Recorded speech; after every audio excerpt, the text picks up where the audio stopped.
Hey folks, welcome to the Dark Horse Podcast live stream.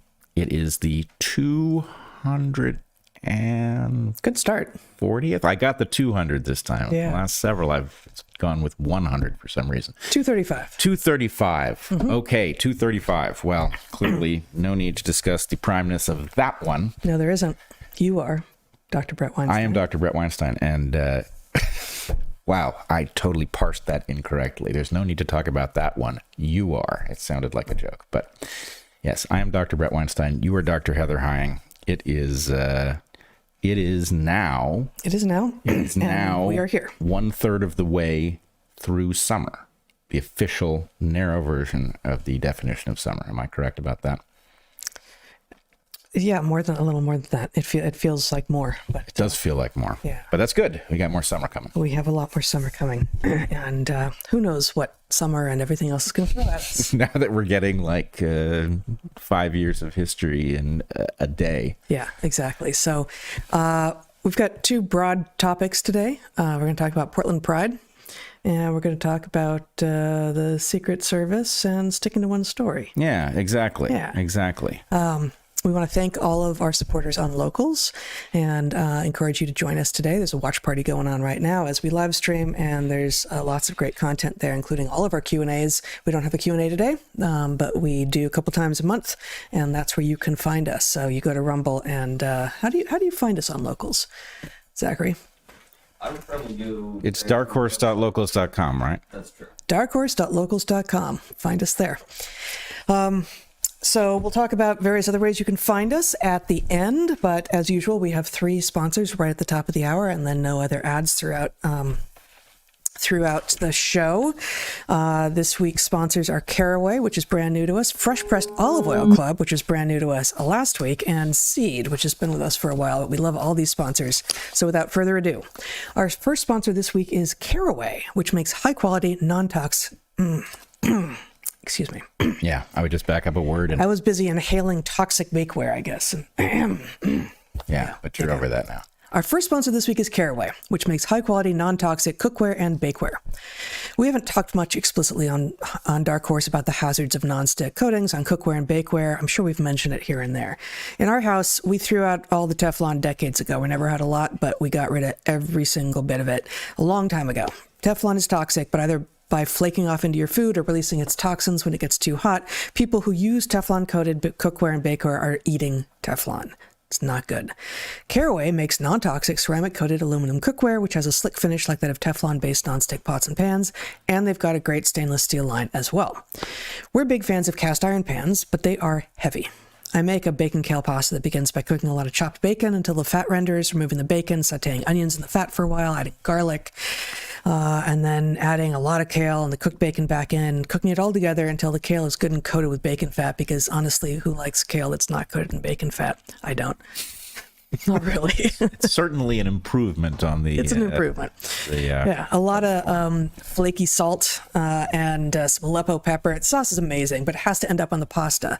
And holding a 12-inch cast iron skillet over a stock pot with one hand while you're scooping the sauce over into the pasta is a workout. It's actually quite difficult, and if someone else is around, I ask for help holding the pan up. But when I make bacon kale pasta in a Caraway skillet, it's easy to complete the dish without a spotter. So Caraway's ceramic cookware is non-toxic, like cast iron, but it's also beautiful and it's light. Some would argue that the functionality of cast iron makes it beautiful, but Caraway's colors are extravagant and gorgeous. We've got pots and pans in their iconic black line, a beautiful black mat with gold handles, and bakeware in their yellow marigold. They're non-stock without toxins, easy to use, and pretty to look at. They've got all the pots and pans, baking sheets, and muffin tins that you could want. Caraway's internet-famous cookware set comes with their sauté pan, fry pan, Dutch oven, and saucepan, plus 4 lids and storage. It's the ultimate kitchen setup, and the cookware set will save you $150 compared to buying the items individually. Plus, if you visit carawayhome.com/darkhorse, you can take an additional 10% off your next purchase. This deal is exclusive for our listeners, so visit Caraway Home, that's carawayhome.com/darkhorse, or use code darkhorse at checkout. Caraway, non-toxic cookware made modern. Yes, I've never thought of myself as a spotter. Kitchen spotter. Yeah. I think that's a new concept. Yeah. Usually it's Toby, because this is one of his favorite food. So when I'm making this, he tends to be hovering, waiting for it to be ready. Right. Yeah, kitchen He's an able spotter, but yeah. He's an able spotter, kitchen spotter. Yeah. It's amazing how much, and actually, I didn't actually measure it. This may be the bigger one even. Is the larger cast iron skillet 12-inch, or is it in fact a 13 or 14-inch skillet? Yeah, anyway, I think it's the larger. 12-inch. It's the larger of the standard cast iron skillets, large cast iron skillets, and holding it like this, it's not. There's a lot of iron in it. It's made of iron. Iron, as it turns out. Actually, the stuff we use, all of that iron came from supernovas. Yep. Mm-hmm. Yep. Just gonna say. Yeah. Well, there you have it. All right. Our second sponsor this week is brand new to us, and you can use it with our first sponsor. It's not brand new to us this week. It's brand new to us last week, and we are thrilled to have them on board. It's Fresh Pressed Olive Oil Club. It still has that new sponsor smell. It does. Yeah. It does. And boy, does it smell good. Extra virgin olive oil is delicious and nutritious. No, really. There are all sorts of health benefits that we can mention, from being heart healthy to preventing Alzheimer's to being high in antioxidants. But you've been living on this planet. You know these things. Olive oil is, of course, a cornerstone of Mediterranean diets, and it's used in everything. If you've never had an excellent fresh olive oil, however, you may wonder what all the fuss is about. When we tasted, I didn't fix this from last time. Okay. I remember how I ran to this problem last time. I'd moved paragraphs around. And Yep. I haven't yet introduced the guy, and here I am mentioning him as if we already know him. Do you need a spotter? Yeah, you want to go for it? No, I was going to help you wing it if you talked yourself That's into a wingman. corner. That's different. Yeah, I guess. But nonetheless, I'm here for you if you need. Because I don't feel like you're helping. Clearly not yet. Okay. TJ Robinson created Fresh Pressed Olive Oil Club, and he is known as the Olive Oil Hunter. He brings the freshest, most flavorful, nutrient-rich olive oils from hires to your door. When we tasted TJ's farm fresh oils, we couldn't believe how delicious they were. There are several varietals with noticeably different flavors, and we've used them in all the usual ways: salad dressings, marinades, roasting veggies, and never been disappointed. And I've made this orange olive oil cake, a recipe sent by Fresh Pressed Olive Oil Club, that is extraordinary. You will not believe how good this olive oil is and how many uses there are for it. So I'm going to just explain why I haven't fixed this, because I wasn't cooking this week because I was in Portland all week. I literally have not used either awesome Caraway cookware or the amazing fresh pressed olive oil from Fresh Pressed Olive Oil Club this week, and so I had not thought, oh, that's right, I need to fix this up. That, but nothing has changed in our assessment since last week. It's exactly as good as it was then. So olive oil is a succulent, delicious food that, like pretty much all fats, is best when it's fresh, but most supermarket olive oils sit on the shelf for months or even years, growing stale, dull, flavorless, even rancid. The solution is to have fresh pressed artisanal oils shipped directly to you after each new harvest, when the oil's flavor and nutrients are at their peak. That is what you get when you sign up for the Fresh Pressed Olive Oil Club. As an introduction to TJ's Fresh Pressed Olive Oil Club, TJ is willing to send you a full-size $39 bottle of one of the world's finest artisanal olive oils, fresh from the new harvest, for just $1 to help him cover shipping. And there's no commitment to buy anything now or ever. Get your free $39 bottle for just $1 shipping and taste the difference freshness makes. Go to getfreshdarkhorse.com. That's getfreshdarkhorse.com for a free bottle of amazing fresh olive oil and pay just $1 in shipping. Olive Oil Hunter. Olive oil hunt, yes. The olive oil hunter. The olive oil caps. Hunter. Ooh. I'm going to suggest. The acronym is ooh. I'm going to suggest that we change that to Olive Whisperer. It's not ours to change. We can. You can ask TJ. All right. You go find. I just think Hunter, is that the right metaphor? Whisperer. It works. I don't know. If you could go real macro on the olives as he approaches, you might find them quaking in their little stem boots. All right. I see it. Yeah. Maybe he is a hunter. Okay. Our final sponsor, Heather, is Seed, a probiotic that really works. If you've tried probiotics before and felt no benefit, try Seed. Learn to trust your gut. If it's telling you something is off, it probably is. Seed can help you get back on track. If you pay attention to what you put in your body and avoid synthetic ingredients, if you only want to take products that are backed by careful, honest research, then Seed is made for you. Seed supports the health of your gut microbiome, helping you become healthier overall. One of the unique things about Seed is that it is double-hulled with its capsule-in-capsule design, engineered to maintain viability through your digestive tract until it reaches your colon, which is where you want it. That same design makes it resistant to oxygen, moisture, heat, meaning that no refrigeration is necessary. Among other things, this means that you can travel with it. Make a habit of taking seed to improve and maintain your gut health.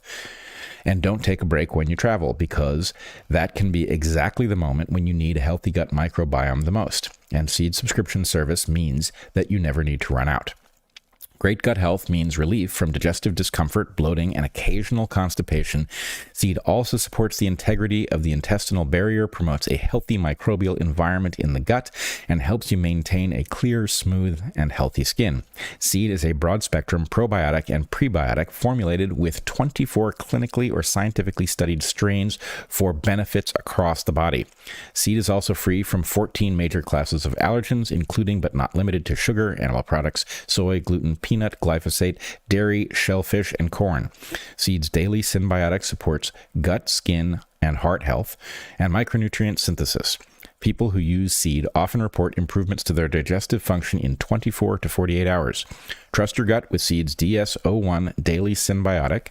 Go to seed.com/darkhorse and use the code 25darkhorse to get 25% off your first month. That's 25% off your first month of Seed's DS-01 Daily Symbiotic at seed.com/darkhorse.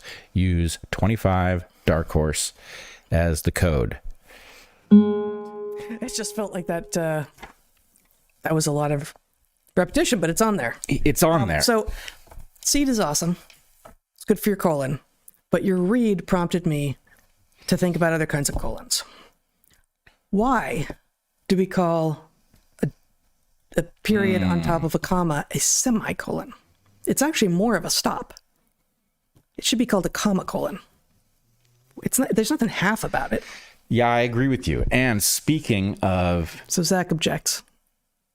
But he's not going to object on camera. He's not going to... And as long as we have half punctuation marks, there's a punctuation mark in English that absolutely 100% demands a half version. Ooh. Is it the... What is it? Is it the question mark? Is it the bang? Nope, you're close. Ah, yes. Mm-hmm. Exclamation point. Yes.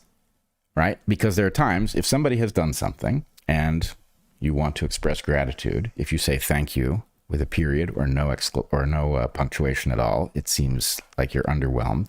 And if you put an exclamation mark on it, you seem like an idiot. Yeah, Half and I an think exclamation mark. the way this is going is that iteration. If you're actually really excited, you have to use more than one. Right, but that kind of inflation, I know. Leads nowhere. Punctuation fast. inflation. It's one of the scourges of our times. It is maybe the central scourge. It's possibly how we ended up here. So. The original scourge. Yeah. I mispronounced that, didn't I? It's scourge, not scourge. Scourge is a better pronunciation. I think scourge is the standard, but I don't know. Yeah, mispronunciation is another scourge of our time. Given how things are going, we should probably find out how it's pronounced because we're going to need it. I think it's scourge. All right. But it's spelled scourge. It is? Oh, I don't know that. Yeah, no, you wouldn't. No, I wouldn't. Yeah, the reading thing is every time I do it and it works, I feel like, it's not a miracle, but it's... Pretty pleased with yourself. It's pretty I mean, it is kind of remarkable, right? The weird arrangements of lines on a page that cause you to vibrate the air in ways that convey meaning to people. I mean, it's... See, most of us, when we read, aren't also vibrating the air. Yeah, well, but, okay, fair enough, fair enough. It's the reading out loud where the errors really come through, so when that doesn't happen... Yeah, because I always forgive myself. If I'm reading to myself, the error, I forgive myself and I go back and I fix it. But, it's a live fire exercise when reading out loud. Yeah. But I digress. So we got two disparate things this week, both indicative of scourges of the moment. I think we should start, if it's all right by you, with the events unfolding around the Trump near assassination and the hearings that have been taking place in Congress, etc. Okay. I have no idea what's been going on, so you're just going to... Yep. You have been traveling, and you have not seen some of this, so I don't know... I haven't seen any of it. Hopefully... blissfully unaware. Yes. Well, that's about to come to an abrupt halt. Yes. So let's talk a little bit about the hearings involving Kimberly Cheadle, who was the head of the Secret Service until she resigned yesterday in the aftermath of her bizarre hearing in front of the House. So she was called to testify, and her testimony was basically she stonewalled on all sorts of issues, really everything factual. She didn't want to give any information at all. And it raises all kinds of questions. What were they asking her? Basic stuff like, things for which it's not obviously a security breach to reveal what's going on. Well, let's put it this way. There's no security. We've got an investigation that involves a shooter that is understood to be the assassin who used a ladder to ascend a building, fired some bullets out of a AR-15. There are lots of just basic questions that, yes, if we found out that the answer wasn't what we had thought early, could be amended. But there's no reason, to carefully guard the information about the ladder that he used, right? I mean, why? Right?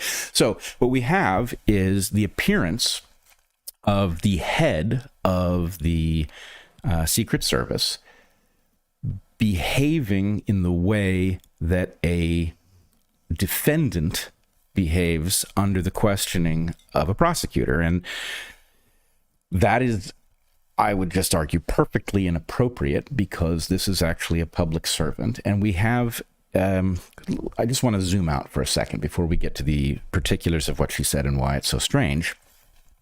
We have a situation where the Secret Service is in charge of protecting the contenders, the competitors of the chief executive, the president, for his office. So the chief executive is in charge of the executive branch. The Secret Service is inside of the Department of Homeland Security, which is inside the executive branch, and it is in charge of protecting the competitors of the chief executive. So that already opens the possibility, maybe not in this circumstance, but in some future circumstance, where the person who inhabits the office could abuse their authority over an agency charged with protecting their competitors so that their competitors weren't well protected. And in fact, we have seen some rather conspicuous failures here. Bobby Kennedy Jr. has asked for a Secret Service detail to protect him as he's running for the presidency. And that has now been granted in the aftermath of this assassination attempt on President Trump, but it was not granted. Secretary Mayorkas denied Bobby Kennedy that protection, Secretary Mayorkas being the head of the Department of Homeland Security and Kimberly Cheadle's boss. It seems to me you just said two different things. It has been granted and it has not been granted. It has now been granted. About a temporal change? It had been refused, and it has now been granted under pressure and scrutiny. And I will just remind people, as we discussed last week, the protection of candidates for the presidency actually became policy after the successful assassination of Robert Kennedy Sr. at the Ambassador Hotel in 1968, after he had won the California primary and was the leading contender for the presidency. The presumptive nominee. Yeah. So this all has a history to it. And anyway, so the possibility, there was no Department of Homeland Security in 1968, but as things exist currently, the chief executive is in charge of the Department of Homeland Security, which is in charge of the Department of the Secret Service. And if the Secret Service fails in its mission to protect somebody, who investigates? It's the FBI, which is not in the Department of Homeland Security, but it is in the Justice Department, which is also an executive department. So there is the risk that if somebody were to abuse their power, that it actually it poses a direct threat to our entire system of government. If an executive can tamper with an election by leaving his competitors vulnerable, then obviously that is something extra-constitutional and outside of the system envisioned by our founders. So we have every right to worry that such a thing might have happened and to have the evidence of what has taken place so that we can be certain that no such abuse of power did take place. And in that light, it is very jarring to watch the person who is at least nominally in charge of the Secret Service stonewalling the Congress. So we have a check and balance. What's a check on the executive branch? Congress is a check on the executive branch. The Congress wants to know what happened that allowed a shooter to get a shot at President Trump, and the head of the the head of the Secret Service is stonewalling them in broad daylight, and that ought to raise all of our alarm. Now, I will argue that the head of the Secret Service is actually behaving as a heat shield, that she is taking the heat in order that we can't find out what happened. And there are two reasons that you might find stonewalling here, neither of them acceptable. One of them is to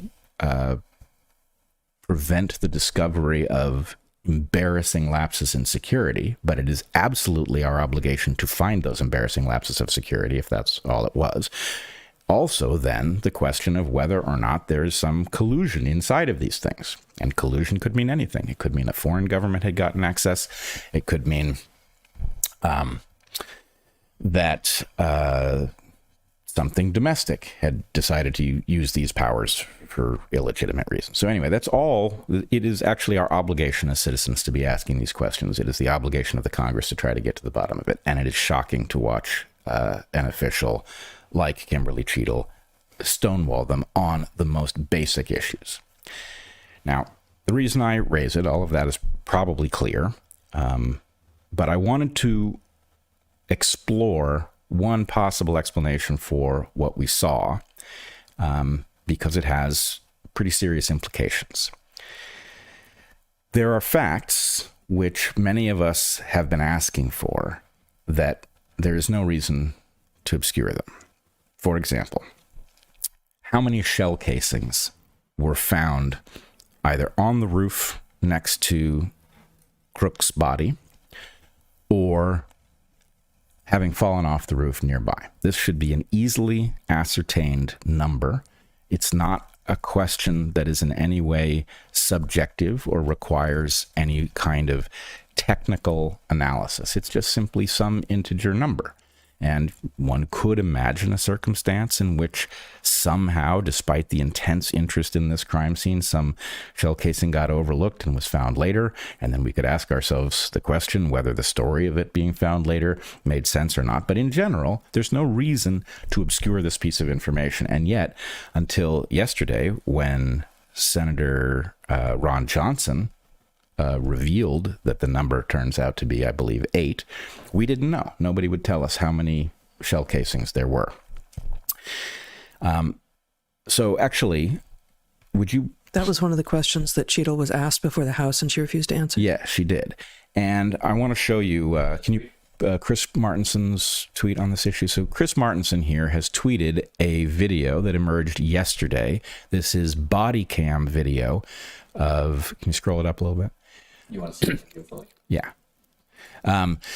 This is body cam footage from somebody who was on the roof the day of the assassination. You can see the blood has dripped down the roof. The body, when it is shown in this body cam footage, is blurred out. But what Chris Martinson points out is that actually there are no bullet casings on this roof as far as we can tell. Now, I don't know whether or not they're there and we can't see them, we're overlooking them. I mean, to be fair, that roof is clearly far too steep a pitch for any Secret Service man to stand on, and therefore the shell casings presumably long since rolled off and into an abyss from which they will never be found. Right. The slope of that roof really is something else. Clearly something remarkable. Else. Yeah, if you were to go up there and somebody, if you were a leather shoe type and somebody had really What's thoroughly... What's a leather shoe? Leather sole, and somebody had you're wearing leather soles in the rain on that roof, you would want to be a little careful. But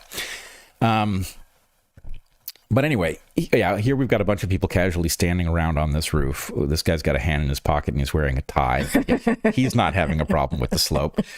But So I want to go through a little bit of the logic here. There should be shell casings on that roof. I can't think of a reason that they should have been removed, but if they were removed, you would imagine that the locations that they had been would be clearly marked so that as the investigation goes forward, one can recreate the circumstance of any shell casings. Yep. It is not likely, in fact, it is highly unlikely that those shell casings left the roof of their own accord.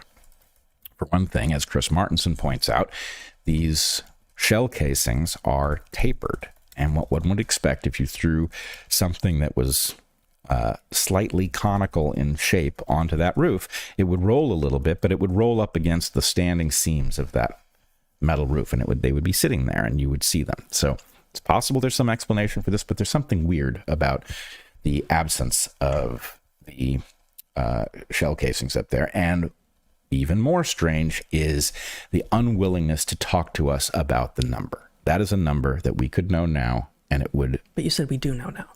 Well, we know now through Senator Johnson. So anyway, I wanted to actually... There's an argument that I am trying to make, but it's hard for people to grasp it for some reason. And the argument is that there's a very clear reason why you would withhold a basic fact like that should be easy to convey, that would show obvious transparency at some level.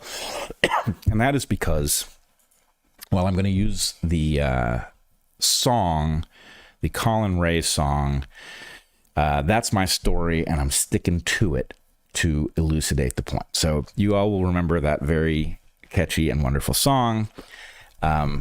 I'm struggling a little bit with what I think is grass pollen, but I will attempt to present a little bit of it, and then we'll talk about how that song might have been different.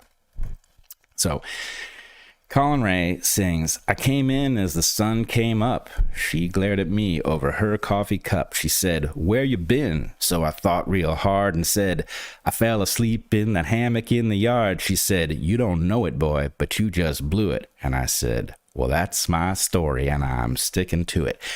Then there's a certain amount of the chorus, and he sings, I got that deer in the headlight look. She read my face like the cover of a book and said, don't expect me to believe all that static, 'cause just last week I threw that hammock in the attic. My skin got so thin you could see right through it, and I stuttered, well, that's my story, and I'm sticking to it. All right. And then, to complete this, the song continues. There comes a time when a wise man knows that the best thing he can do is just look her in the eye and beg for mercy and face the bitter truth. Well, honey, me and the boys, we played cards all night. There wasn't no hanky-panky, not a woman in sight. I know I should have called, and baby, I'm real sorry, but get a cellular phone and you won't have to worry. You know how much I love you, and darling, I'm ready to prove it. And that's my story, and I'm sticking to it. So this song is a presentation of a situation in which a guy tells a story. It is falsified by a simple factual claim, and he is forced to revise that story. Now, do we think that the story that he revises it to is actually the truth? That is exactly the right question. Having lied, and, I will point out there are various possibilities here. It's possible that I don't know if it's his girlfriend or his wife, but the woman that he is trying to placate here has been very cunning, and she suspects the story is wrong, and she claims to have removed the hammock, but hasn't. But more likely, she did remove the hammock, and he finds himself caught in a lie where there is no escape. And having now lied, his other story, whether it's true or not, is suspect. So I bring this up because if they tell us simple, basic, factual information, like how many shell casings were on the roof, then later on, if it turns out that there is evidence of more shooting than is reflected by what was found on the roof, then we know what we're looking for. Whereas if one holds back that information, then the story that is ultimately told can be made consistent with the evidence that has been found, and in this case there will be lots of it because there were cameras everywhere, there's recordings, official and otherwise, so the amount of evidence is going to be large. So you would expect somebody who was hiding something to want to not release any information at all, so they knew what they were trying to explain in the end, and that ought to have us profoundly alarmed. Now, that's a hypothesis, that one reason to stonewall us on even the basic facts like the number of shell casings is about protecting the optionality for whatever story they will ultimately tell about this because they have something to hide. Now here I wanted the degrees of freedom high. Keep the degrees of freedom maximum. And I would just point out this, this is a weird special case of, this is just an integer question, right? It's a simple number, and there's nothing complex about it. There's no analysis or interpretation required. I mean, you could give an integer number, as you say, and then say, but of course some may have disappeared, some may have rolled off this incredibly steep roof, like, or whatever. Right. I mean, you can hedge, but the number is the number. Right. And that's one of the reasons that so much science defaults to the quantitative and the reductionist and the metrics, even when you're dealing with complex systems that aren't actually ready to be explained through quantitative means yet, because they can be noted, and once noted over here, they look exactly the same over there. And so the replication is much easier when you're talking about something quantifiable. Yep. And in this case, we also don't have the mechanism to replicate. Let's say that we had some number of shell casings. Let's say that she had coughed up the number 8. And then there's a question about, well, we have a location of the shooter. If we had the weapon type, then we could come up with a maximum radius. If we had a weapon type and an ammunition type, we could come up with a maximum radius that those things might have been ejected. And we could then actually, people often say you can't prove a negative. I often wonder about this claim because I think there are negatives that you can prove. Like, there is no hippopotamus in this glass of water. And I think you could prove that by going through this glass of water carefully with a comb fine enough to find even the smallest hippopotamus. Seems like a lot of work, though. Yeah, I mean, I'm not saying I want to prove that. Right. Right, but if you did, could be done with a big enough grant. See, now it gets interesting. Yeah. But, okay, so it seems to me that if you had an ejection radius of the shell cartridges from a known weapon, you could say the maximum distance they could have landed on the roof is whatever it would be. And you could say, therefore, the number of places where if, the wind was blowing and it rolled down the roof from wherever it landed would be in this radius. And you could, and they certainly have gone through that entire thing with a fine-tooth comb, finding any shell casings. Could there be one left over from somebody having shot a weapon there, 3 years earlier? Maybe, but then that would come out in the wash. So anyway, the point is, okay, reserving optionality in order to tell a story that isn't falsified later. And I want to point out a couple historical things, and then I want to point to something that Kimberly Cheadle said in the hearing. Well, just to repeat what you said in slightly different language, you're saying reserving optionality, keeping the degrees of freedom maximum, in order to not, what you said was to tell a story that isn't falsified later, to tell a story that is unfalsifiable, actually, which is an even stronger version of the statement, I think. Right. That this serves the narrative machine that creates stories that later, when you get epicycle upon epicycle upon epicycle, as long as you didn't tell something that was unfalsifiable, where there was a prediction, you'd be like, nope, that is inherently contradictory with what we've already been told, therefore something is amiss here. Some number of people will continue to go like, well, yeah, I know that seems unlikely, but okay, let's just keep going. Right. So to your earlier point about the Colin Ray song, and do we trust his ultimate story that he was playing cards with his friends? Well, imagine that the song played out where he looks at her over her coffee cup, and she starts out by saying, "Where have you been? I know you weren't sleeping in the backyard in the hammock because I threw it in the attic last week." Okay. Then he doesn't tell her he was sleeping in the hammock. He says, "Me and the boys played cards all night." Right. And This the is point when is, savvy interlocutors and sociopaths tend to work by curtailing the information that they share with others. right. Exactly. And so I guess that's the upshot of the whole thing is, wow, is this person throwing off the hallmarks of having something major to hide, right? And the question is, does incompetence cover it? No, incompetence is clear, right? There's no covering that at this point. So actually something more nefarious may well be what's behind it. And a lot of the evidence that is emerging suggests there's some doubt about shooter's identity. There's doubt about the number of shooters. There's doubt about many different things. The law enforcement appears to have had a clear view of the roof where Crooks is supposed to have been shooting from the building where they were stationed. Anyway, there's a lot of stuff to worry about. But let's look. So a couple things. The two historical things I wanted to introduce was one, 1963, the JFK assassination in Dealey Plaza.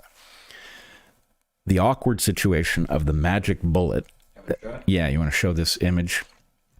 So in order for Oswald to be the lone shooter, a single bullet has to have traversed an improbable trajectory. What is the source on this? I don't. Frankly, I didn't bother. The magic bullet is so thoroughly discussed in so many different places that I just picked up a diagram. But so the idea is, if optionality had been reserved, then potentially a second bullet could explain the series of wounds somehow. So you're saying what happened in 1963 that is different from what is happening now, that perhaps Secret Service has learned from, was claiming early on that there was only one bullet required a remarkable trajectory that causes many of us, I actually thought it was the vast majority of Americans, but I don't know anymore, to have long since concluded that the Warren Commission didn't get it right. Right. The Warren Commission didn't get it right. And I don't know if it's the vast majority, but certainly I think the majority of Americans do question the Warren Commission. And I think we have recently gotten evidence that, in fact, the pristine bullet was delivered to the stretcher from the vehicle. It was not found on the stretcher naturally, as had been the story. So that turns out that all of the skepticism over the magic bullet does point to something. But in any case, yeah, and it's not the Secret Service necessarily that would have learned this lesson, but whatever it is that some of us believe staged a coup in 1963, and who knows to what degree that coup ever lifted, right? Are we still living downstream of something that controls access to power that took power on that day or not? We don't know. But in any case, yeah, learned something. That's the point. Learned something. Now, the second place where one might have learned this very same lesson about reserving optionality, is the RFK assassination in 1968. So the RFK assassination in 1968 took place at the Ambassador Hotel, which is someplace I knew actually from childhood. It wasn't terribly far from where I grew up. It's now gone. The hotel has been removed. But there was plenty of evidence in that shooting of multiple shooters as well. And that evidence came in multiple forms. Most conspicuously was the bullet holes in various objects like the door frame. Now, amazingly enough, so because 1968 is the place where Secret Service protection of candidates is first granted in the aftermath of this event, it was actually the LAPD that was the investigatory body here. But as I understand the story, the door frame that would allow further analysis of what had actually took place was destroyed by the LAPD.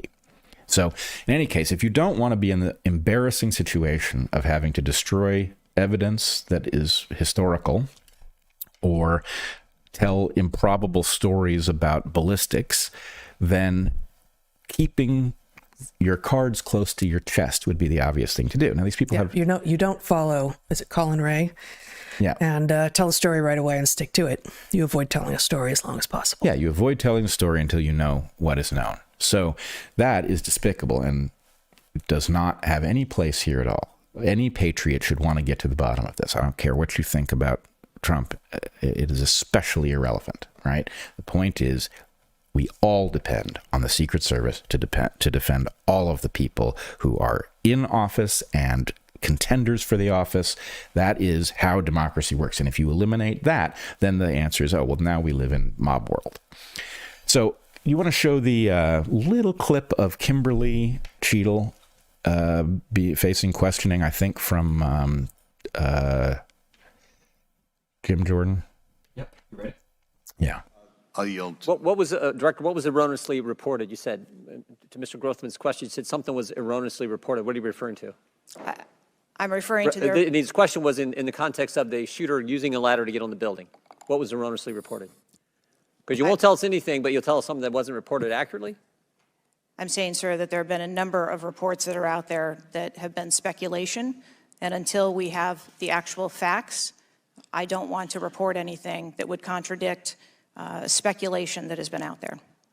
Thank you, To gentlemen.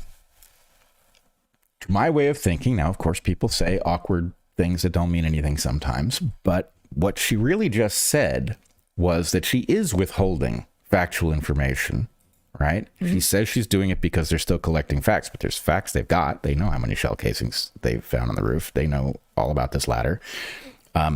What she effectively confesses there is that they are withholding that information so they don't contradict speculation that is being made in public.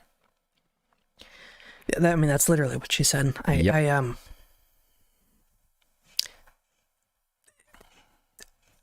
haven't seen the whole thing. I don't know where that was in it. I don't know. Obviously, both sides were tense and presumably argumentative.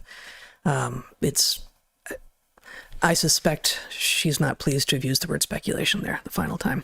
Oh, yeah, I'm sure she regrets the entire statement. And, of course, let's just put it this way. The hypothesis that they are retaining optionality so that they ultimately tell a story that can't be falsified predicts implicitly that is the style of thinking. We don't want to contradict speculation that is out there until the facts are in. There's one overarching feeling I'm having listening to you talk about this, which is, again, just being hip deep, shoulder deep, almost nose deep in the Cartesian crisis. So, the thing that we're going to talk about later in this episode, my direct observations of ending up surprised to find myself watching the Portland Pride Parade matches what we've talked about with regard to how one deals with a Cartesian crisis. Knowing still that your senses are biased and they can betray you as well, but relying on your own eye, ear, nose, whatever witness observations, having trained yourself to observe as much as possible without interpretation until you know what you're seeing, and then observing a lot, and then later going back to it, and if we were actually doing animal behavior, then doing the interpretation and formulating hypotheses, and then going back and doing more observation.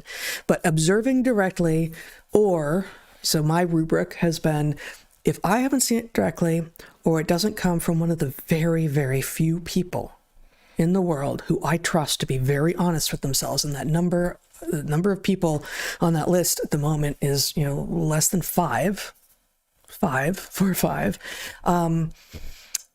who say, yes, I saw this myself. I don't know.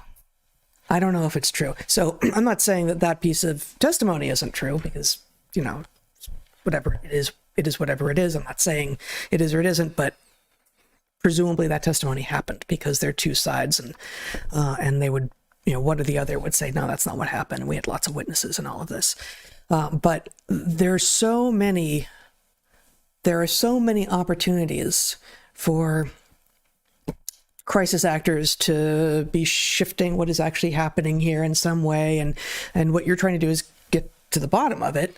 But part of my reticence to engage is there's too many opportunities for us to be speaking about things that we have not been allowed enough information to assess independently or to know if we're doing so accurately. Okay, so I think this is a really important point. There is terrible peril to try to wade in to the discussion of what happened, because there is certain to be low quality information. There's certain to be phony stories circulated.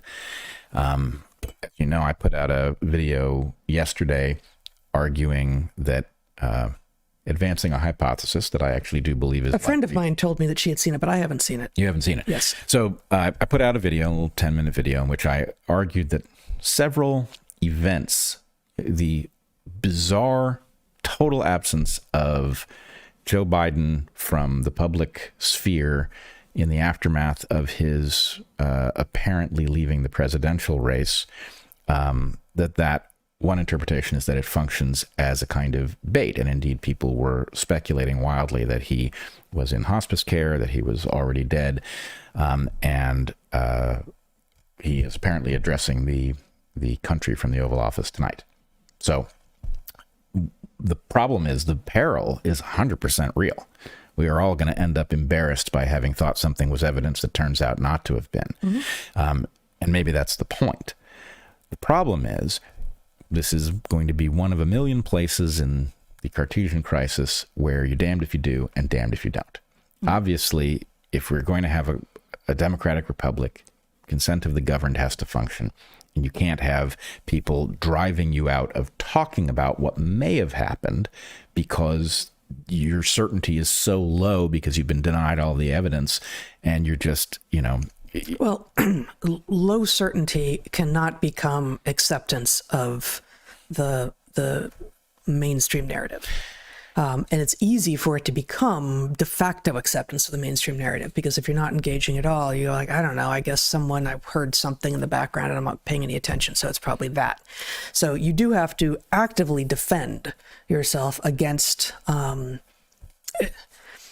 you have to actively make a choice to say across a whole swath of things about which normal people would just say, yes, of course, that's true, and that's true, and that's true. You have to be willing to say, yeah, I actually don't know. I'm not informed about this. I do not know. Oh, come on. Like, I haven't looked into it. I don't know. Yes. I also think this is the moment at which what has, I'm sure, seemed like a clunky toolkit to many people comes into full use. The idea that the correct way to deal with hypotheses of collusion, what the CIA decided to demonize as conspiracy theories, mm-hmm. is with the theoretical science toolkit, right? Observe, hypothesis, predict, test, right? And the Baconian, Popperian tradition of hypothesis, prediction, test, repeat. Yep, exactly. So that toolkit is the only thing you can use in the Cartesian crisis, because the peril of just trying to logic your way through it without a method is mm-hmm. going to result in you running aground again and again and again, to mix in the 37th metaphor today. But I did want to point to a couple things as long as we're in this neighborhood. I don't know what to make of these things. I am not a finance guy, so the landscape is one of objects that I don't understand as well as people who work with this stuff.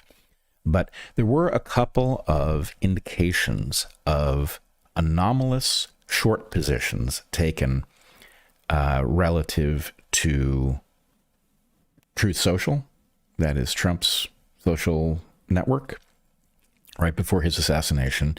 And then there was one with CrowdStrike, the computer company that was responsible for the huge debacle that brought airlines to a standstill. Those short positions in advance of the episodes could be nothing. The part that I'm hesitant about, that I don't know enough to speak about, is how anomalous were those short positions? one could go back and say, did somebody short this thing in advance of an assassination? And the answer could be yes, but it could be, oh yeah, people are shorting that thing all the time, right? So you have to have some threshold for how anomalous a short position has to be. People are shorting that thing all the time, or in that sector of I don't know what the language should be. In that sector, it's not the economy, but like in that sector of things that you could short. There's always something or 8 things that are being periodically shorted in a remarkable amount that, looked at in isolation, appears unusual. How unusual is this? Right. How unusual? And so until we know how unusual is this, it's very hard to know what kind of story to begin to tell yourself going forward. Right. But we do need the people who know that, who have both the scientific toolkit to look at the vast quantity of evidence and say, okay, well, what does the landscape of shorts look like? And to figure out whether or not something noteworthy actually did happen, and whether the evidence is what it appears to be. There was the claim with the major short position before the would-be Trump assassination that it was a clerical error. I don't know enough about this landscape to know how conceivable that is. Well, I mean, you haven't provided any references, so I can't check on anything here. I'm just telling you. One, we've got a hypothesis on the table that somebody operates something that we have called the time-traveling money printer. Time-traveling money printer is a mechanism for those with foreknowledge of historical events, and foreknowledge does not have to come before the event. It can come before the public becomes aware of an event, as appears to have happened with the COVID so-called pandemic, which the public learned about at the dawning of the new year 2020, but in fact, COVID was apparently circulating in the Wuhan Games in fall of that year, or the previous year. But time-traveling money printer is a hypothesis that people are using the delay in the public's awareness of events or foreknowledge of events to print money, as if they had a time machine.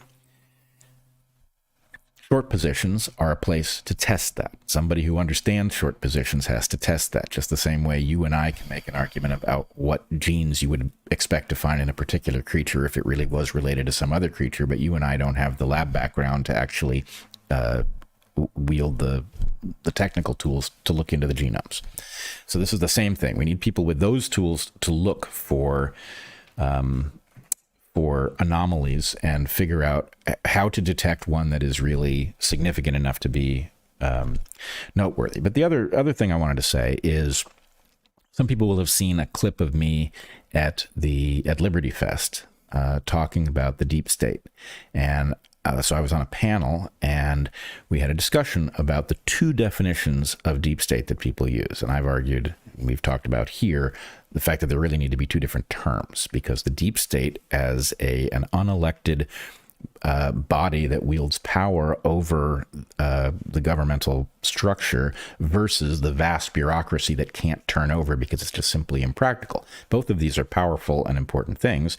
One of them is dead certain to exist, the vast bureaucratic network, and the other one is speculation. But in any case, it occurred to me that the thing one needs to say is the sine qua non of a deep state that is not the vast bureaucratic network, but is actually a type of collusion used to garner and hold on to power outside of the Constitution.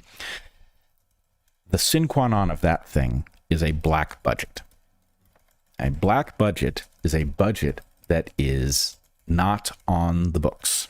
So just take hypothetically, if we were talking about the CIA being involved in the deep state or some component of the CIA being involved in the deep state, the above board parts of the CIA are under the control of Congress. Congress allocates money and it can take it away.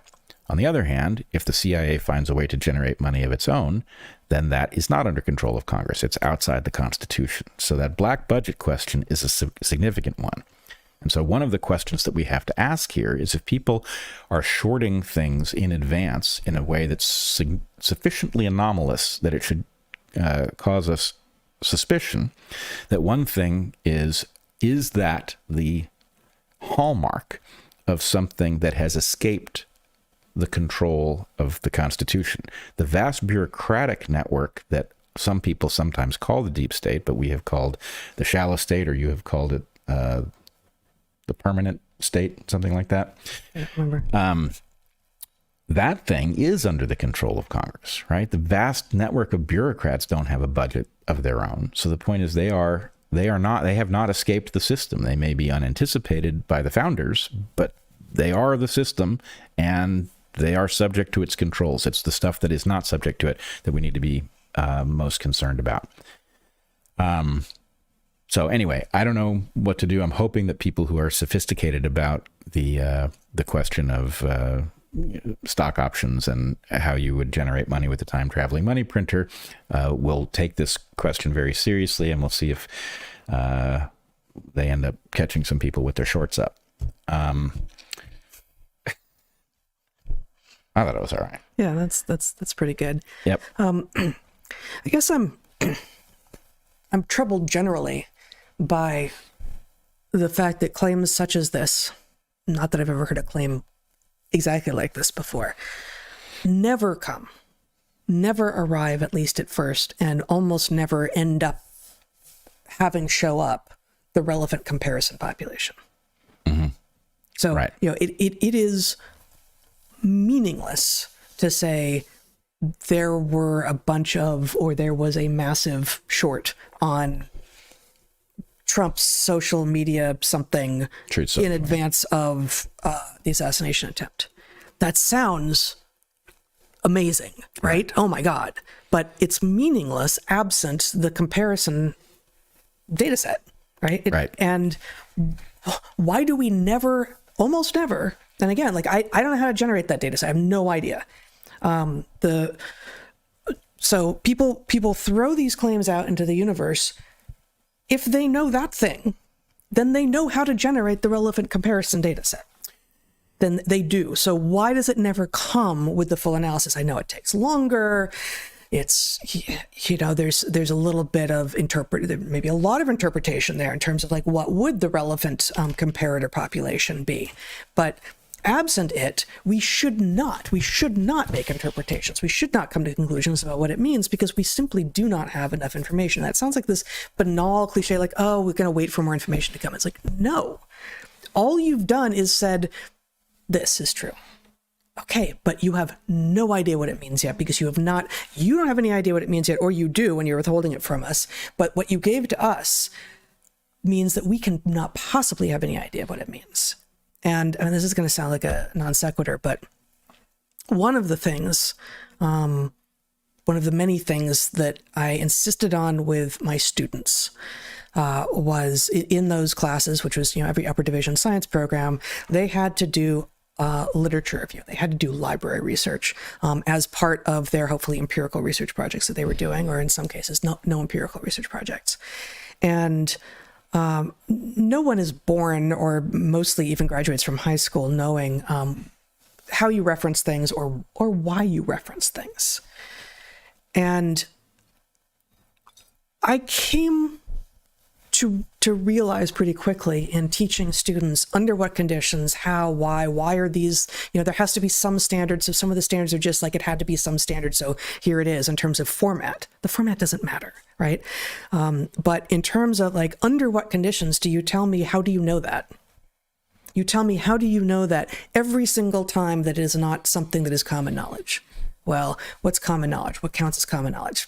On that point, you have to know your audience, and we will sometimes disagree about whether or not that's actually common knowledge. I mean, this is one of the problems we're having over in sex and gender space.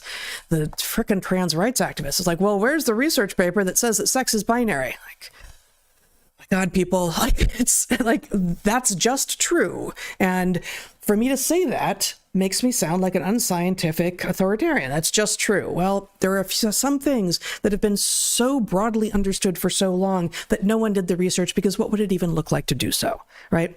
But the many more things actually warrant a citation.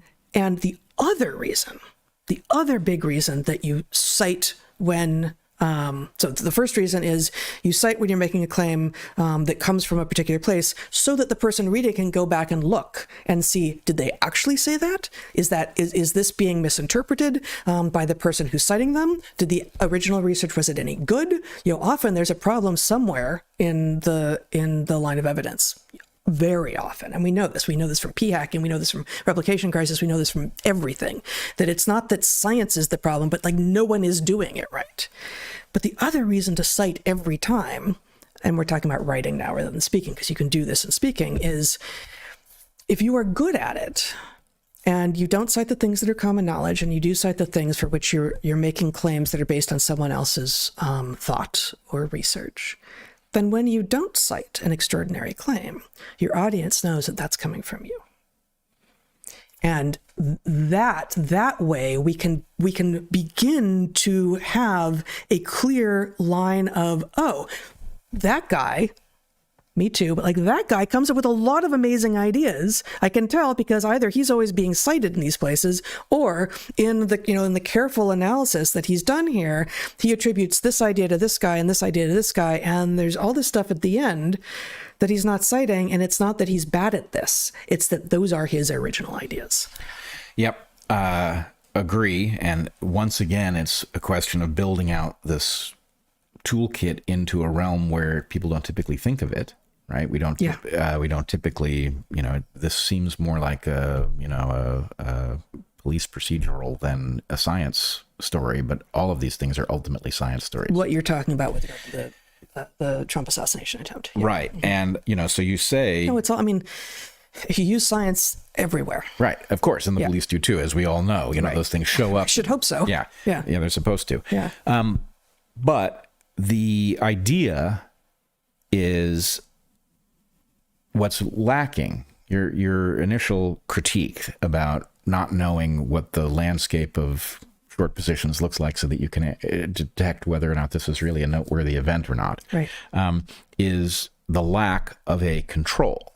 And so one of the hallmarks of the Cartesian crisis is that every place that you might want to establish that something is or isn't anomalous by a control, the control is somehow absent. So we've talked about...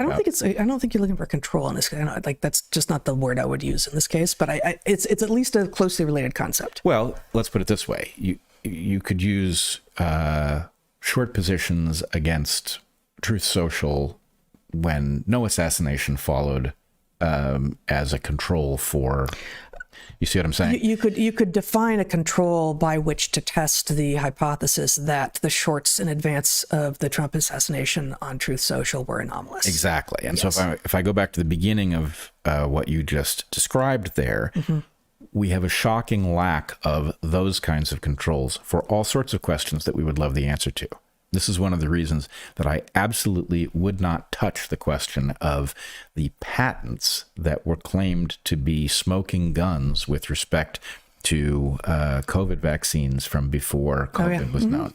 And the answer is, I'm not saying that's not a smoking gun, but I don't know because I don't know. The patent office is a Byzantine giant mess, and who knows how many applications and accepted and rejected, all of that. And I don't know, I don't know how broad these applications are. Is there really, we know people were working on coronaviruses. Is it anomalous that, are these things smoking guns, or is, right. Are a lot of people smoking in a gun shop, right? It's like, you can't tell. Right. So it worked all right. It wasn't the best analogy I've ever come up with, but good. It's all right. But the conspicuous absence of the tools and institutions that you would want in order to make sense of the world and make sure that crazy stuff wasn't afoot is stunning. Among those things are the comparisons that you would make in order to figure out whether something is or is not evidence in some story that matters. So, the reason I objected at first to your use of the word control is maybe because you then said, okay, but you could test the hypothesis this way by having a control.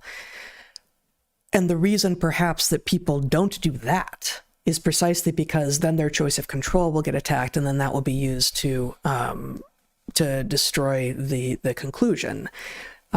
So I was thinking sort of more broadly rather than as a test of the hypothesis. Like, I don't necessarily want you to provide me the results of your test of your hypothesis in which you have chosen, not just what you think the pattern is, but also the control, even though that's what we do in science all the time. I would like a broader sense of what the landscape looks like. And what the landscape looks like, I can't use that then to run my own hypothesis test, because I don't have the skills to go in and collect the exactly relevant data to use as the control. But what the landscape looks like provides you a sort of it's weaving in between the quantitative and the narrative part of science that tells you, what, shorts of this size, absent other events, shorts of this size on properties of this type happen with this kind of regularity. And I don't know all the things that I want to know here, but I know that I want to know something about the landscape. And the claim as it exists is landscape free. It's context free. Well, I think we've actually, over the course of the last couple discussions, found something important. There's a bunch, the toolkit is science. But there's two versions of it. There's the laboratory version, where we've got enough control over the environment to run an experiment in which only one thing varies, right?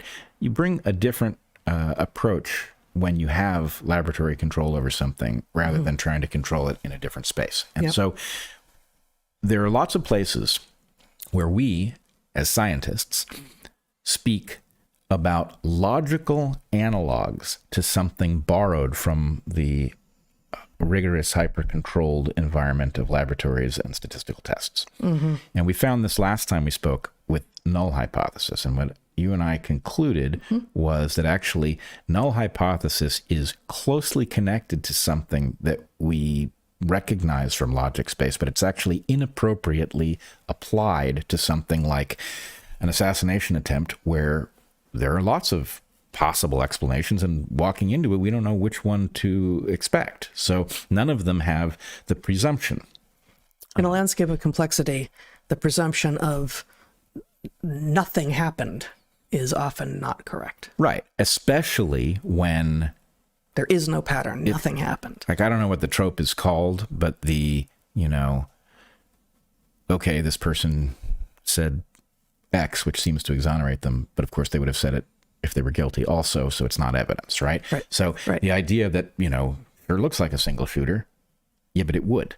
Right. So it would, one way or another, right? Single shooter will make it look like a single shooter, and multiple shooters trying to get away with it would begin to think about how compellingly, how much it looks like, how compelling that is, but it looks like a single shooter is not in and of itself evidence, because that is a prediction of both hypotheses on the table. Right. So both hypotheses broadly, like one shooter, everything else. Yep. Yeah. So what we need is logical controls rather than statistical controls. We need a logical baseline assumption that isn't a null hypothesis in a formal sense. And I don't know how we build out that toolkit, but I think it's probably worth our while, because the Cartesian crisis ain't going anywhere. No. In fact, I came up with a kind of a slogan for it. Good. You ready? No. Yes. No. Cartesian crisis. The writing is on the wall. Or is it? Deep, right? Yeah. Yeah. So that's not the cave wall you're talking about. No, there are a couple of walls running around in our lexicon. Yeah, there are. Yeah, that's good. I like it. Is that what you got? Yep. All right. Let's talk about Pride then. Okay. Yeah. Wait, I thought Pride Month was over. Yeah. So did I. And it is. But so I was in Portland this week, as you know. And on Sunday, so one of the ways that I like to work, and one of the reasons that I miss Portland and really being in a city at all, is that I put my computer in a backpack on my back, and I find a place where I'm going to be able to walk some miles, and there are lots of good coffee shops. And I walk, and I get myself a nice breve cappuccino, and I write for a little while, and then I walk some more, and I get myself another cappuccino, and I write for a while, and it goes on, and it's and you know, sometimes I'll stop in a park if the weather is nice, but I was sitting in one such coffee shop on Sunday, knowing that my afternoon, I had plans to go hang out with a bunch of TERFs, some of whom I already knew, some of whom I did not yet know, at a park by the Sandy River, a place I'd never been before. So I was trying to get some running done in the morning, and had a nice conversation with a guy who appreciates what we do. And just as he left, there was a group that came in, including one woman decked, you know, head to tail. I'm going to go with head to tail. You're taking a snout vent length? Or? Yeah. In rainbows. Like, I think she had 9 different rainbows on her in various sorts. And I thought, that's odd. A person like that should be put in prison. That's good. Yeah. And so I'm curious, and I'm sitting at a big table, and so I'm kind of, you know, they're sitting next to me, so I'm eavesdropping, which is totally appropriate because they're having this loud conversation right next to me, and I'm writing, and they talk with excitement about they're going to go soon. I'm like, where are they going? There's a pride parade now, like a few blocks from me. Oh, well, I guess I'll go.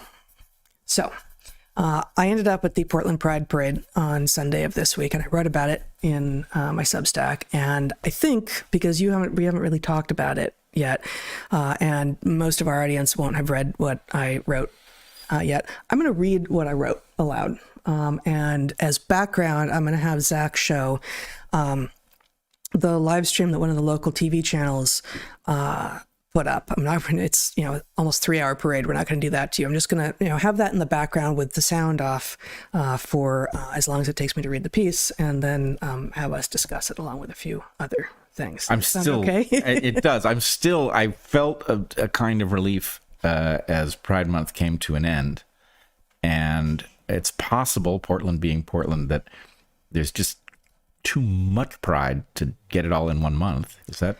You're going to be thrilled to find that my very second paragraph addresses this issue. It does? Yes. Okay. Can you, I feel like I deserve a little warning. Are they going to get all of their pride in before the fall? I doubt it. There's a lot to be proud of, Brett. I just think it typically goes before the fall. And Yeah. So I've picked a spot for Zach to start showing the video from sound off, just so that you get some of the senses of what it felt like to be there. I will say, and then I'm going to show you just a tiny bit of video that I took with sound on afterwards. It was not, and as I say in the piece, there was a fair bit of recorded music, but there's very little live music, and it was not, you know, the air was sort of festive, I guess, and but it did not make a person want to dance. How about that? So you're not missing much by missing out on the sound. So if you want to go ahead and start showing, and I'm gonna read this. It's called my piece is called "A Don't Hurt Me Parade in Portland," now with less parental oversight. The most Portland thing of all at this week's Pride Parade was the guy in the assless denim overalls. It was the epitome of a queer Pacific Northwest mashup. Portland's Pride Parade was in July this year because, while in the entire known universe all of June has been designated Pride Month, Pride Northwest, out of sheer politeness and to, quote, avoid overlapping with other significant cultural events in the Rose City, end quote, moved their signature parade to July. In fact, they moved the 10th annual Portland Trans Pride March into July as well. And last year, the Pride Parade was in July too. Funny that. Is this evidence of Pride Northwest being polite or greedy? Greedy for more attention, more bandwidth from the citizens of Portland, more money from their corporate sponsors. I'm going with greedy. Needy, greedy, and shameless. Pride insists on its countercultural cred while being generic and predictable a majority of the time. The prevailing aesthetic at the parade was, of course, rainbow. Rainbow backpacks and bags, shirts and skirts and pants, sneakers and belts and bows and hats. No item is too small for a rainbow. The parade itself was uninspired. No floats, precious little live music, and few elaborate costumes, except, of course, for the drag queens and the men who think they're women and the men engaging in public kink, on which more later. Mostly it was a bunch of corporations and community organizations signaling their allegiance to the cause. Behind the scenes, allegiance was shown with financial contributions. At the parade, hold on a second. Do you have this on like fast? This seems really fast to me. No. I'm gonna. No. I mean, I feel like it's moving much faster. full live stream. Okay. Okay. Maybe my computer was on slow because we're going through a lot faster than. Okay. I'll get back to the read. At the parade, allegiance constituted people. Behind the scenes, allegiance was shown with financial contributions. At the parade, allegiance constituted people co-branded with rainbows and their corporate logos walking, and trucks co-branded with rainbows and their corporate logos driving. Branded rainbowed trucks and branded rainbowed people, sticking it to the establishment. Who precisely is sticking it to the establishment by marching in the parade? Banks and credit unions showed their pride, from Bank of America to U.S. Bank. Delta and Alaska Air were there, as were Marriott, Macy's, and Daimler Truck. Safeway Albertsons brought a truck with a drag queen. Adidas was handing out discount cards to the employees store. Even the Department of Fish and Wildlife felt a need to represent. Pride in the wild, said their banner, while their truck proclaimed, lamprey are older than dinosaurs. True, but irrelevant to the theme of the day. That said, lamprey appear to be pentachromats. Do you know that? No, I don't know. Yeah, lamprey appear to be pentachromats, able to see color in greater detail than we can, so they might have some aesthetic advice for the rainbow crowd. The crowd seemed appreciative of all the corporate backing. I heard several attendees murmuring their approval. Look, On Point Credit Union is here. That's so great. Oh, Doc Martens, awesome. Oh, Nordstrom. From print shops to pet hospitals to general contractors, no sector of the economy seemed to be missing. Unions marched in the parade alongside utility companies, as well as the United States Postal Service. Representatives from Portland State University marched, as did Oregon Health Sciences University. As for that matter did many healthcare organizations, Kaiser Permanente, Providence, and Randall Children's Hospital among them. A children's hospital. Speaking of which, KinderCare was also there. KinderCare offers daycare for children ages 6 weeks through kindergarten, as well as after-school care for the olders. I'll give them this, they know their audience. There were many small children in attendance, standing on the parade route, waving flags, being pushed in strollers through the crowd. They, too, were bedecked in rainbows. Most of the corporate sponsors handed out swag. Little flags, lollipops, bottles of bubbles. I went to Pride and all I got was a lousy keychain that says vote love. I don't even know who made it or who they want me to vote for. I suspect that my idea of voting love and theirs will be radically different. During the summer of 2020, when madness was allowed to run wild in many American cities and achieved fever pitch in Portland, many storefronts erected what I dubbed Don't Hurt Me walls. In an often fruitless effort to be spared the vandalism that erupted every night in some parts of the city, store owners would publicize their fealty to the cause. Black Lives Matter posters were nearly ubiquitous. More niche messaging included amplify melanated voices and defund and demilitarize and dismantle police. In his 1978 essay, The Power of the Powerless, Václav Havel wrote of a fictional greengrocer who posts a flyer in his window that reads, "Workers of the world unite." Havel asks, why does he do it? What is he trying to communicate to the world? Havel answers his own question. I, the greengrocer, live here and I know what I must do. I behave in the manner expected of me. I can be depended upon and am beyond reproach. I am obedient and therefore I have the right to be left in peace.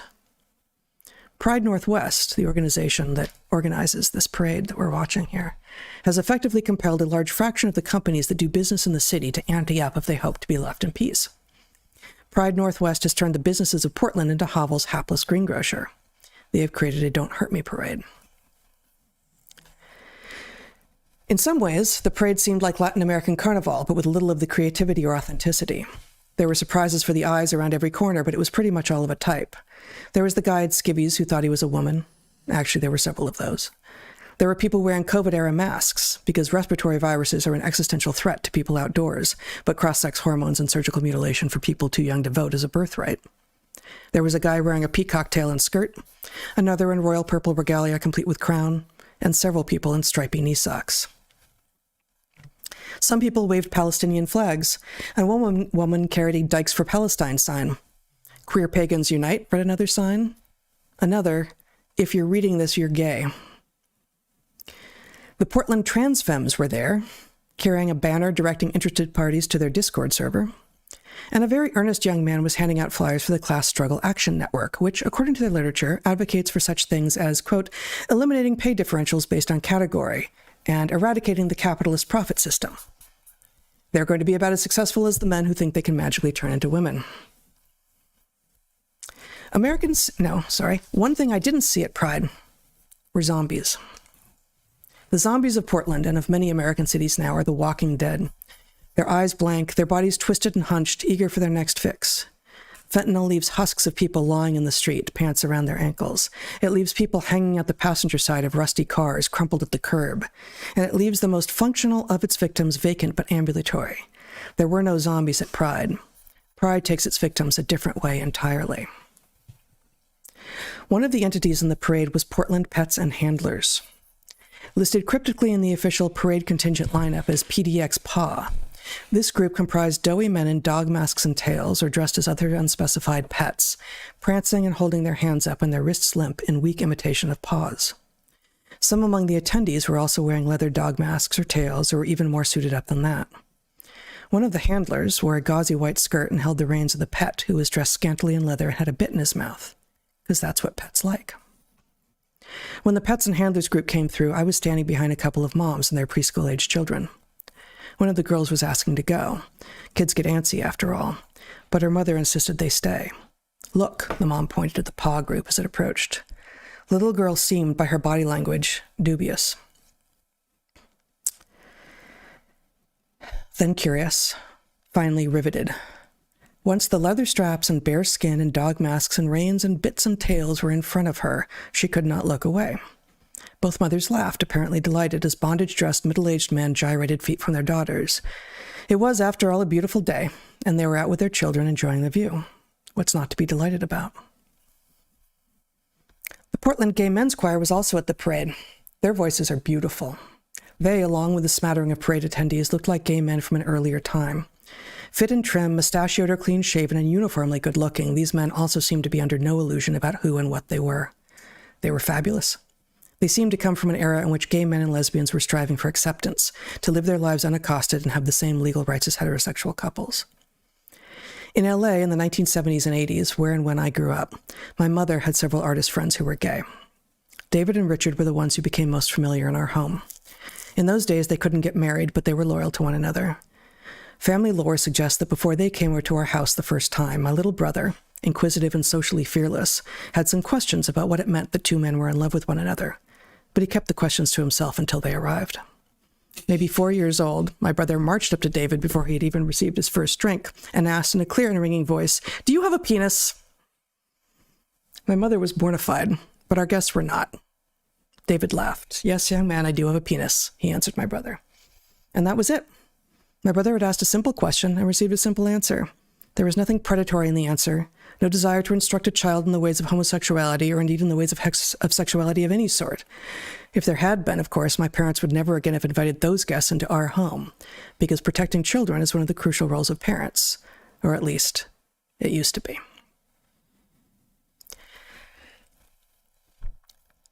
So you can take that off now if you like.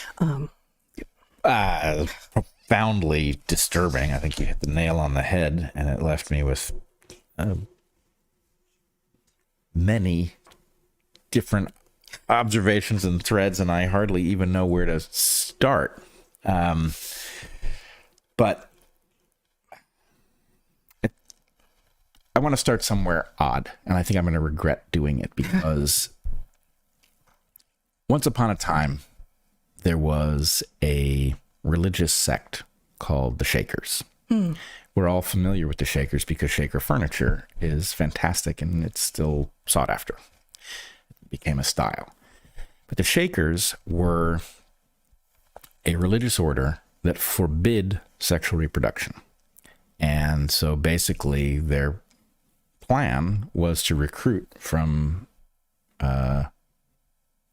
orphans, effectively, that society abandons people, and by creating a community for those people, they would be brought in on something, but they would not produce more Shakers through reproduction.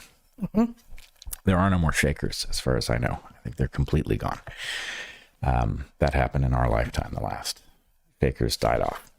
This is a distortion of that much more laudable, I don't know if it's a proposal or what it was, but that mechanism for being, which did some good for the world. It took people who had been abandoned by society and brought them in on something. Incidentally, I think Shakers take their name from the vigorous dancing that they ended up having to do in order not to be involved in sex. So it was like an alternative to sex. I think that's actually correct. Alternative vibratory behavior. Yeah, alternative vibratory behavior. There you go. But there is a question about cults in which reproduction is not a thing, and something causes them to be contagious. And I think you are honing in on the game theory that is driving the accumulation of power and resources into a collection of people who are not, they are rallying around their dysfunction, and they are demanding that that dysfunction be treated as functional. Mm-hmm. And by creating a credible threat to corporations and businesses, they are actually garnering resources. They've created something like a welfare program, right? A private welfare program, where the idea is, hey, if you're willing to embrace this political perspective, then the corporations of Portland, in this case, they have already agreed to take care of a certain number of people. And if they don't take care of enough of them, then they are subject to punishment. So they will. Mm-hmm. So, just as we are finding from, for example, Elon Musk's firing of a huge fraction of the Twitter workforce and the platform not collapsing, that there were a lot of people whose jobs weren't necessary to the functioning of the platform, that's presumably true across many, many businesses. And so the question is, how can a group commandeer those salaries, for example? Well, it can force corporations to proclaim fealty to this orthodoxy and then to prove it by employing people. And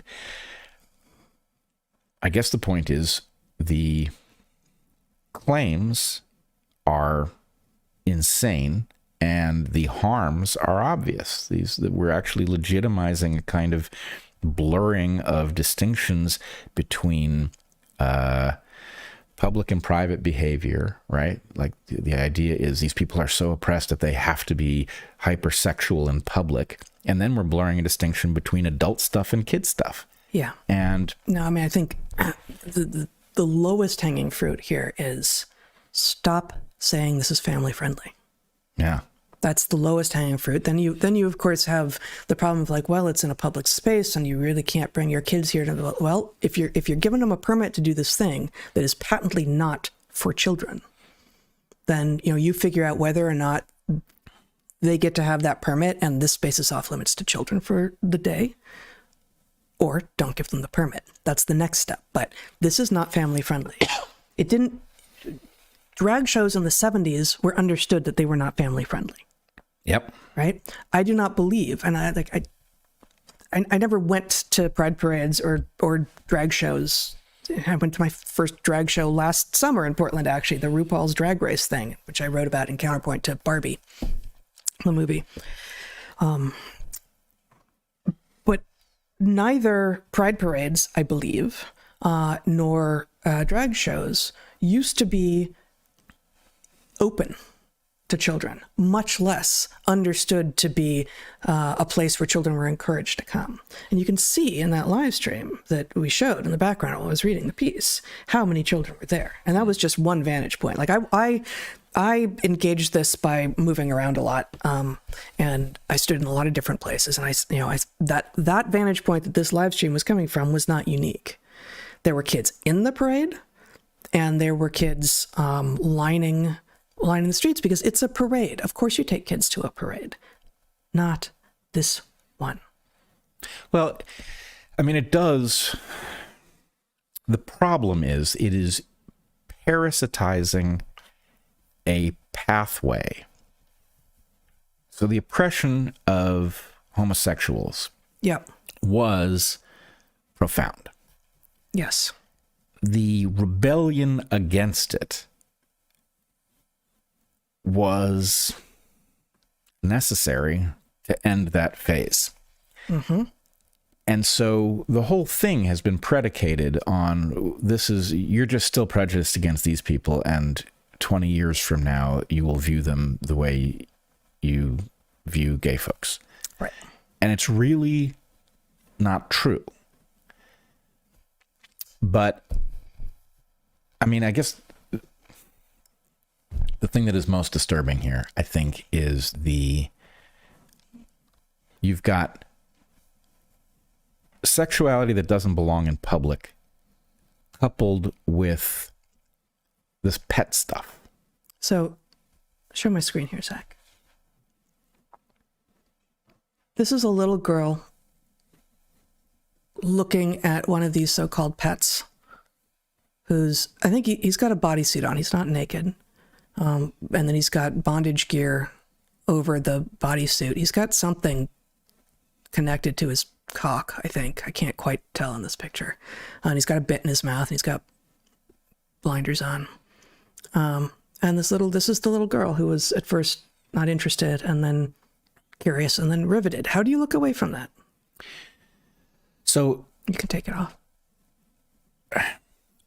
There's a thing I try to convey to people. One of the things that just never lands, which is, I mean, you and I talk a lot about development and the way it is really the missing element in almost all discussions about humans and evolution, right? Yeah. Development and how it progresses is how you become a functional adult human, right? Sexual development is like this, except that the observation that children are in a position to make is heavily edited by adults, as it should be. Yes. So in a sense, what you were watching in that parade, and I know that this is also a trope, so I say it with awareness of that, right. But this is recruiting for the next generation of freaky, broken people who are ungovernable, right? In this sense, we all in society, and I'm not talking about polite society, I'm just talking about decent society. Right. We have an agreement about sexuality and kids. They don't mix, right?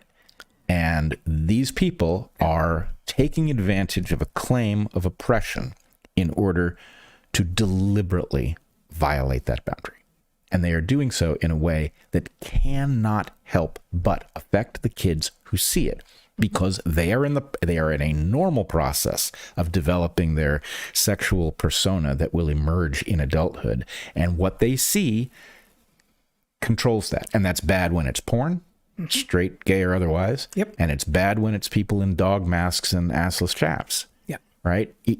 We are misprogramming those very kids. Precisely. We are exactly that. And a lot of what you just said actually reminds me of one more thing I wanted to read was just the final footnote in my piece.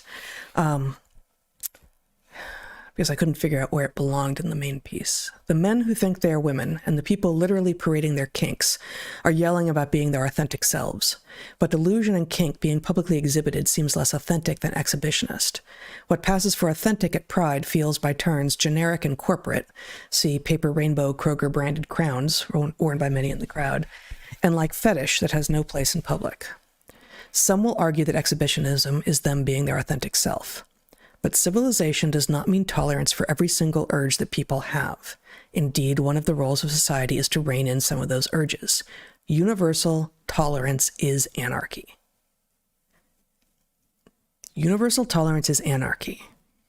Tolerate, tolerance. This is one of the words that the LGBTQIA++++ people love to throw around, right? That we must be tolerant. And they are borrowing from the actual gay rights movement from decades earlier. And to some degree from the civil rights movement as well, but especially from the gay rights movement.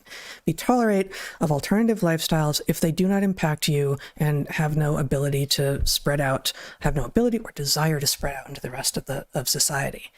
Tolerance with limits. Universal tolerance is anarchy. That is just what it is. And so if you really think that tolerance is the answer without limits, then what you are doing is advocating for anarchy, and you are not on the side of those of us who want civilization and want to live in a democratic republic. You're not. So I want to just correct one term. Okay. I agree with what you said, and I'm sure you'll agree with this. They're not borrowing. They're stealing. It feels like borrowing. What? What did I say? Borrowing you said what? they are borrowing some of the language of the beliefs of the gay rights movement and the gay rights movement. And the problem is that they are actually denying those same claims to people who have a legitimate right to them. Yes. Right. So the point is, unless you're queer, there's something suspect about the gay part. My mom's friends, David and Richard, were free to do whatever they wanted in their home. They were not, and they were not the only couple that we knew and about whom I would say that. And we know now many people who are downstream of the efficacy of the gay rights movement to create greater tolerance, not universal tolerance. Yeah, I like your point about universal tolerance is anarchy. And it's not the anarchy that the anarchists want. It's actual chaos. It's lawlessness. Yeah. And it is also, the process of development is naturally one in which a creature does not know what's viable and what works, and what they get positive feedback for gets augmented. And so by carving out an insane landscape of public kink, you are abusing these very children. Just showing it to them, you are causing the way their minds will develop to be altered in a way that they will not help. They will not be able to help but being party to this. And that is, it's just simply unacceptable. It's a kind of, it's child abuse. It really is. It is. And the fact that there's a threat here in which if you don't, you're not going to the parade? Well, I wonder, what's wrong with you? And actually, Monty Python typically are the ones that have nailed this stuff decades in advance. But in this case, it's Seinfeld with the episode where Kramer is marching in the anti-AIDS march, but he doesn't want to wear the ribbon. And a over-the-top crew of, I think, Puerto Rican ribbon-wearing marchers chase him down, and he's last seen being pulled off a ladder as he's trying to escape with his life. Unribboned. Right, unribboned, because he was suspect for, drawing any line whatsoever. It's a don't hurt me ribbon. Yeah, it's a don't hurt me ribbon. And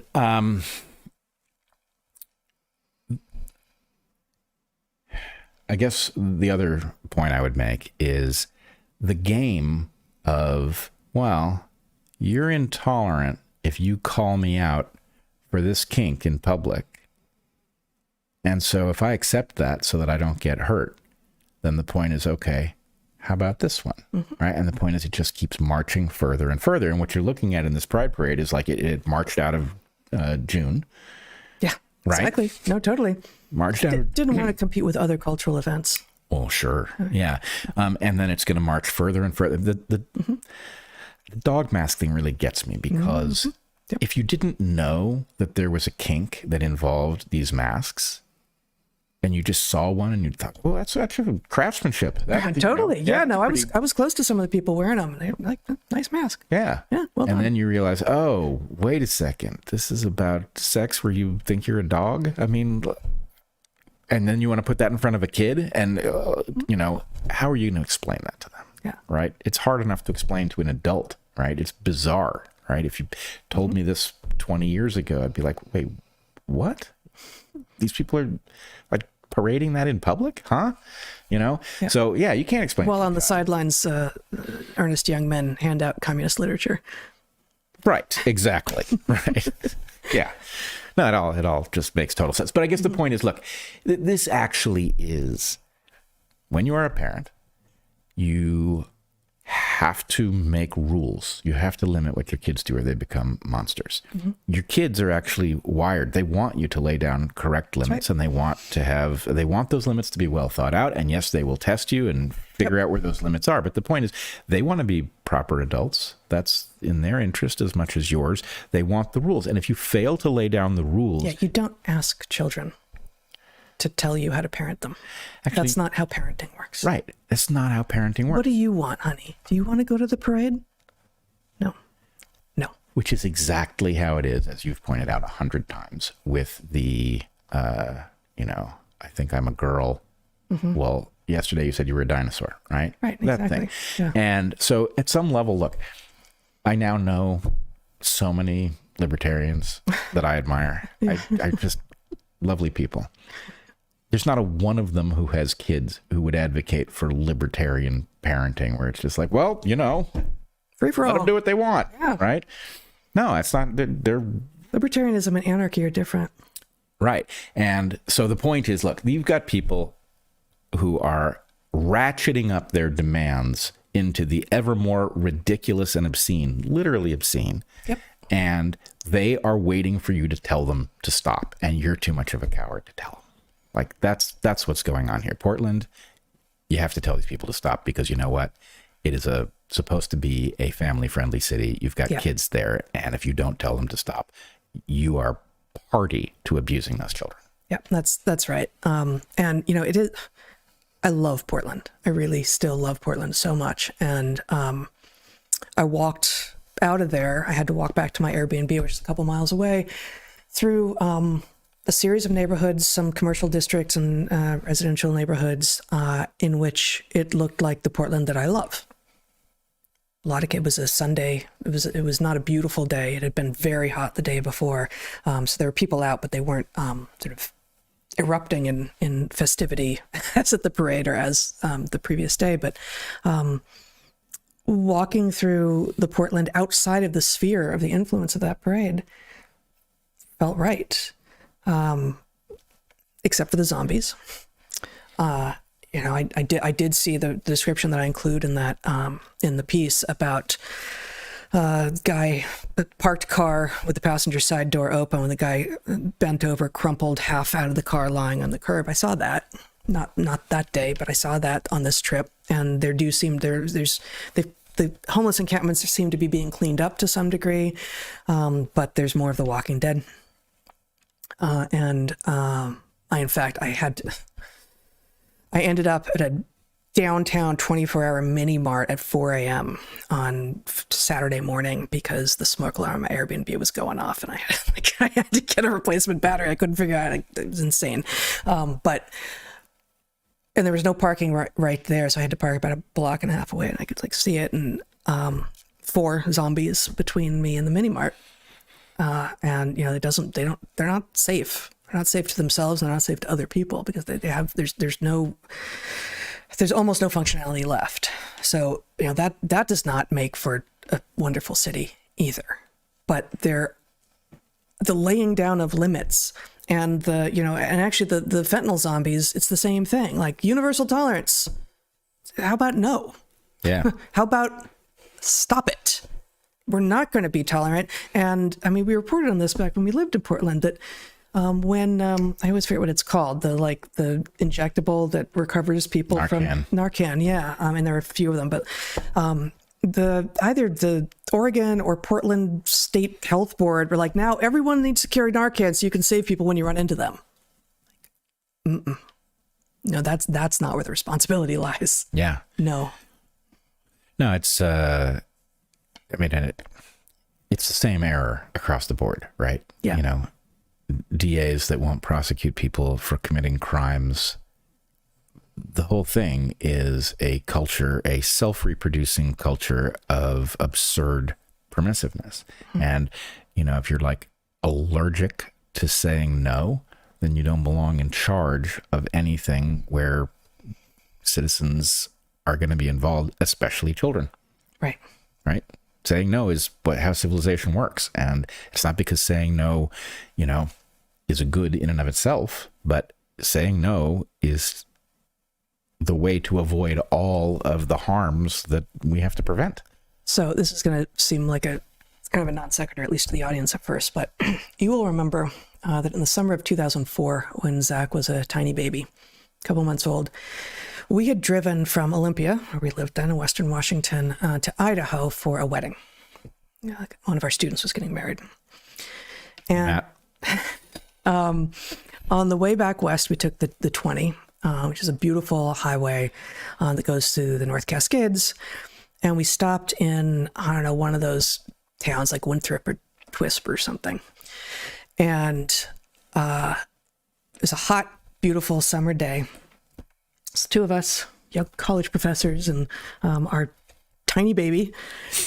And we were there at some probably like early, late afternoon time when not a lot of stuff was open and we were hungry, hadn't eaten all day. And there was just one place open. It was like a saloon or something. But it was a pub, a saloon. It was one of these like Western themed towns, so I'm going to call it a saloon. And we went in to get some food. They're like, no, over 21 only. Like, he doesn't drink. He's all on milk. Like, that's he drinks, but then he spits up. It's not what you think. And they would not let us in. Yeah. And so we finally were like, I was like, you go in and order us food and I'll sit outside with the baby who's not a frickin' threat to your liquor license. I promise you can card him. So somehow we went from that in 2004 to, let's bring the little ones to the kink show. Yeah. Well, and, probably same thing would happen to you now if you tried to, right? And right. So it's like, that's like because you can reduce, like, there's a metric, you can reduce it. I know what the law says. I know that if someone came in and saw the baby, like, when is the line? Is, 4 too old? Like, okay. Well, but it's literally a babe in arms. Somehow it's just, all of this, it's double standards all the way down. Mm-hmm. But the idea that we still have a very sober process for crossing the border, it's airtight unless you decide to cross in certain places. You're talking about the literal border now. I'm talking about the literal border. And the point is, it's like, okay, if you can just walk across it over there, then what are we pretending to do over here? Like, what is that? It doesn't even make sense, right? So, the Cartesian crisis meets universal cosplay. It is, but it's like, who is permitted to break these rules? And I remember saying this when the courthouse in Portland was under nightly attack. Right. And it was like, attacking the courthouse is now perfectly okay. But I bet you if I did it, it wouldn't be. Mm-hmm. Right? I bet the same old normal rules apply. Yeah. The DA is not going to cut me loose. Or at the wrong time of day. They wait until dusk every night. Yeah, well, that's how you know, who the people who are licensed to attack the court are. Exactly. They're nocturnal. Your time window. Yeah. Got to get the time window. But, I don't know. Double standards, I'm not sure exactly what they're the hallmark of, but they are the hallmark of some sort of deeply unfair, totally unlevel playing field. They are the hallmark of skullduggery and cheating. Yeah. And I actually want to, I forgot that I have like just a tiny, like a 13-second video taken with my phone, so the music sounds tinny, but there was a little bit of live music at this parade that was actually great. So there was a samba group. I love samba. There's a samba group, and there was a group called the Vaqueros. And just show this. La Chona!